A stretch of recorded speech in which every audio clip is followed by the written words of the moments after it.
People ask me why I write the songs I do. The honest answer is I didn't set out to become a songwriter. I was just trying to survive.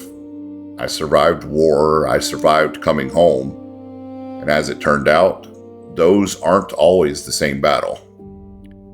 For a long time, I carried things I didn't have words for: guilt, grief, moral injury, the weight of memories that just never really left. There were nights when silence was louder than explosions. The only conversations I seemed capable of having were with ghosts. I kept waiting for someone to tell me how to put myself back together. Instead, I discovered there are just some wounds that don't heal because someone gives you the right answer. They heal because someone stays. For years, I thought faith meant certainty, that if I questioned just too much, if I admitted my doubts, if I wrestled with scripture, or struggled to understand suffering, then somehow I was failing God. But something unexpected happened. The more honest I became, the closer He seemed. People were uncomfortable with my questions. God never was. While others handed me rules, He offered me grace. While others drew lines around who belonged, He kept widening the circle. I stopped trying to win arguments. I started trying to love people. And somewhere along that road, I realized Christ never asked me to become anyone's judge. He invited me to become His hands, His feet, His compassion. That realization changed everything. It changed the way I saw my own scars. It changed the way I saw other people. And eventually, it led me to become a peer specialist. Every day I meet people fighting battles no one else can see. I've learned hope isn't always loud. Sometimes hope looks like sitting beside someone who believes they're beyond saving and refusing to leave.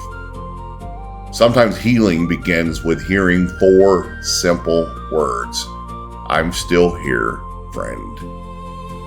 That's the heart behind everything I create. Songs, stories, conversations, laughter, even the ridiculous ones that make no sense until you've lived enough life to understand why they're funny. They all come from the same fire. Hearth was never meant to be a brand. It was meant to be a place. A hearth is where weary travelers rest, where stories are shared, where strangers become neighbors, where wounds are tended, where laughter returns, where no one has to pretend they're okay. Dragon isn't there to represent power. It's there because some of us have walked through fire and somehow came out carrying light instead of ashes. That doesn't mean I have everything figured out. Far from it. I'm still learning, still questioning, still growing, still failing sometimes, still finding God waiting for me every single time. If there's one thing this journey has taught me is this: questions aren't the opposite of faith. Sometimes they're the path that leads us deeper into it. And love, real love, is almost never found in winning debates. It's found in staying, in listening, in forgiving, in showing up one more time. So, if you've stumbled across this little corner of the internet, welcome. Pull up a chair, warm your hands by the fire, listen to a story, share one if you'd like. You don't have to believe exactly like I do.